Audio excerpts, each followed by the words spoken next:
Hi students, welcome to the next video here. So in this video, we will discuss about periapical lesion. Okay, especially the periapical lesion or the periapical cyst is what the most important thing here.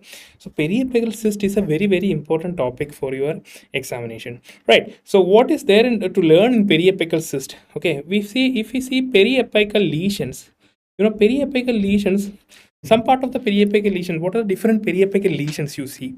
You can see periapical cyst is one type of lesion. Then you may have heard about periapical granuloma, okay, a term called periapical granuloma. And the other periapical lesion is the periapical abscess. And one you may have heard about periapical scar. So these are the four different periapical lesions we know. Periapical cyst constitute 40% of the cases of your periapical lesions. Okay, but periapical granuloma, that is the most common periapical lesion.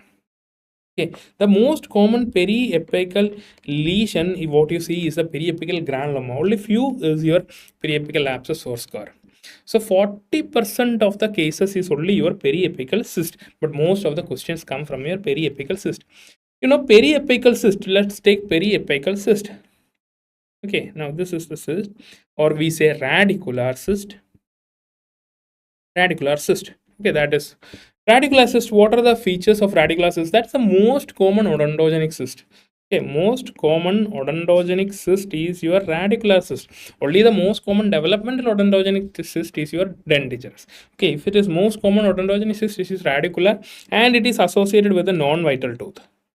Here the cyst is associated with a non-vital tooth because the caries. Okay, you have a I'm going to draw a tooth here. If you have a tooth here and this is the gingiva and the bone and the pulp here, so when there is a caries which occur here, it will affect your pulp and it cause pulpitis, and this pulpitis will progress down to the apex and it will cause a periodontal infection there, and the periodontitis, first it will start as a granuloma and later it forms a cyst. Okay, the cyst, that is a periapical cyst. So it starts as a granuloma and later the granuloma will form into a cyst. So this is what really happens here.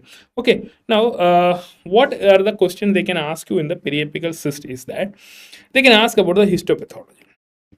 Okay, and before that I will see the radiograph. Will show you the radiograph. Can you see this radiograph here? Okay, can you see? Oh, see. You can see that the root here, they have a radiolucent lesion here. So radiographically the periapical cyst will appear as radiolucent lesion. Okay, radiolucent lesion on the apex, root apex. You can see the RCT treated root there. Okay, somehow the RCT has failed and it is causing a periapical lesion. So in all the cases of radicular cyst, if the question is about radicular cyst, they will give you a clue of non-vital tooth.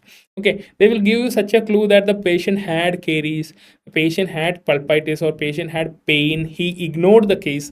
Okay, the patient had caries which he ignored for a longer period of time. So all these are pointing towards a pulpitis. Okay, irreversible pulpitis, or they will say directly that the root canal treatment was done.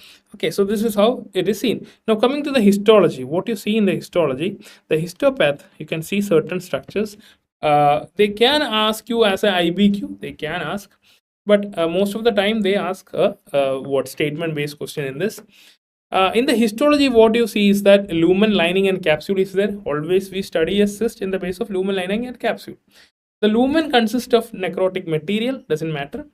The lining consists of something. The lining, here you can see the lining. Okay, this is the lining area. This is always a non-keratinized stratified squamous epithelium. There is a non-keratinized stratified squamous epithelium.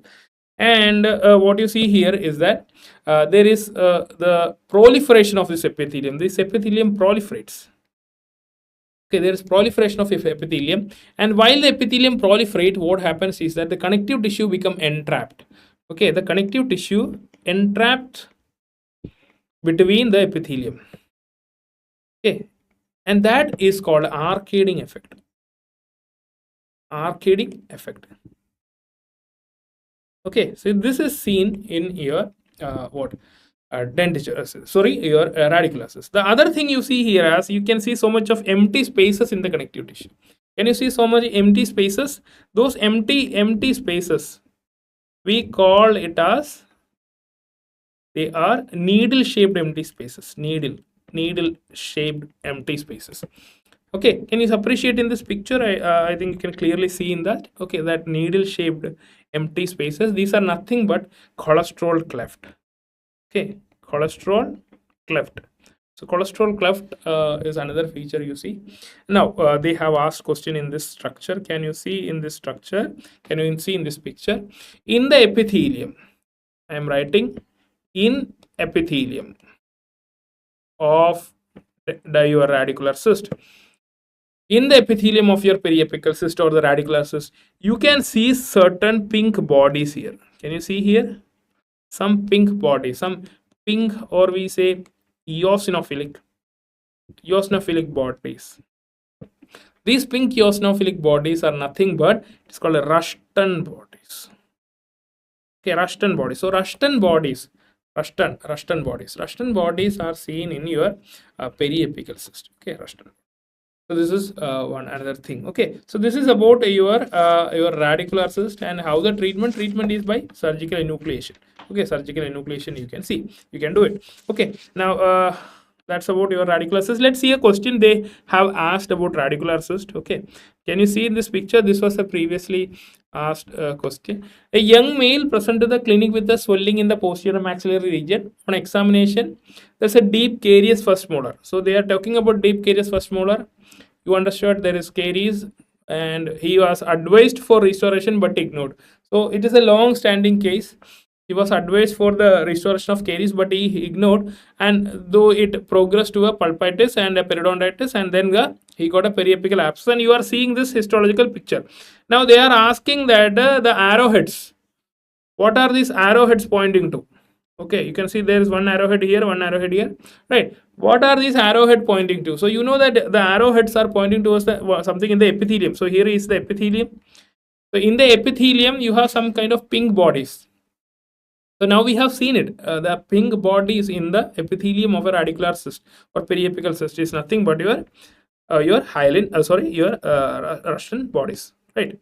And so the Rushton bodies. Russell bodies are pink material from the plasma cells. They are made by the plasma cells. They are nothing but immunoglobulins. That is Russell bodies. Hyaline bodies are seen in the connective tissue of your periapical cyst. In the periapical cyst, in the connective tissue, you can see some kind of pink material that is not always seen. That is hyaline bodies. What is Howell-Jolly bodies? Howell-Jolly bodies are seen in the RBC. They are nuclear remnants. Nuclear remnants in the RBC. Okay, so Howell-Jolly bodies. I hope you have learned Howell-Jolly bodies in your general path. Okay, in which of the following the most likely diagnosis of a young girl? So there is a young girl presenting with the pain and radiolucency. So there is pain, radiolucency in the upper jaw 8 years after history of trauma. The histopathology showing cholesterol cleft. See, okay, so the cholesterol cleft is seen. The patient is having patient had a history of trauma. So while the patient has fallen down, or there's a trauma, maybe the tooth has got dead. Okay, maybe the tooth has got dead, and this tooth which was got non-vital. So that's why they are saying they have a history of trauma. Means show that there is a chance of this tooth getting non-vital. That's why there is a history of trauma they have given. Okay, there is chance of non-vital tooth, and there is cholesterol cleft. So what this two matches, cholesterol cleft and non-vital tooth? Okay, mostly it is a radicular cyst. So this is just a common question, common sense they ask, but the concept is very clear. Non-vital tooth, cholesterol cleft, your Rushton bodies, okay, arcading pattern, non-keratinized stratified epithelium, all these are favoring your radicular cyst. Okay, so see you in the next video with a new topic.